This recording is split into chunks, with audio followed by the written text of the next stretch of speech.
Home minister Anitha madam గారి మాటలు ఒక్కసారి వినండి, తర్వాత మనం మాట్లాడుకుందాం. అంటే మేము వస్తే ఇలా చేస్తాం, మేము వస్తే నరికేస్తాం, మేము వస్తే చంపేస్తాం, మేము వస్తే వినాశనం చేస్తాం, లేకపోతే వాళ్ళు ఇలా చేస్తాం అలా చేస్తాం భయభ్రాంతులను చేస్తామని చెప్పి మాట్లాడుతున్న సందర్భాలు కూడా చూసాం. మేడం నమస్తే మేడం. ఈ రోజు మీరు వైఎస్ఆర్సీపీని విమర్శించి మాట్లాడుతున్నారు, కానీ జగన్మోహన్ రెడ్డి సార్ గారు అధికారంలో ఉన్నప్పుడు, మీరు అధికారం కోల్పోయినప్పుడు మీరేం మాట్లాడారో మీకు గుర్తులేదా మేడం? మీరు మర్చిపోయారు మేడం, మేము మర్చిపోయాం మేడం, కానీ గూగుల్ మర్చిపోదు కదా మేడం.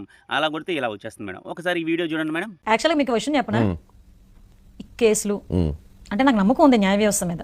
అంత టైం అయితే మా దగ్గర లేదు సార్. నిమిషాల్లో గంటలో అకౌంట్ సెటిల్ చేస్తాం. ఎట్లా చేస్తాం సార్, చూడండి సార్. రాని అధికారంలోకి వస్తాం కదా, ఎవరి అకౌంట్ ఎలా సెటిల్ చేయాలో మాకు ఇప్పుడు అసలు అధికారం ఎందుకు ఈ లెక్కన సార్. మేము ఒకటి చెప్తున్నా, ఓన్లీ 6 months 5 సంవత్సరాలు మా టెన్యూర్ లో కొంతమంది మాత్రమే 6 months ఇదే పని మీద ఉంటాం. మేడం ఈ వీడియో చూసారు కదా మేడం. మీరు ప్రతిపక్షంలో ఉన్నప్పుడు మీరు ఏం మాట్లాడినా కరెక్టు, మేము ఇప్పుడు ప్రతిపక్షంలో ఉన్నప్పుడు మేము మాట్లాడితే తప్ప. ఈ వీడియో చూస్తున్న మీరు ఈ వీడియో మీద మీ అభిప్రాయాన్ని ఖచ్చితంగా కింద కామెంట్ చేయండి. ఉంటాం మరి.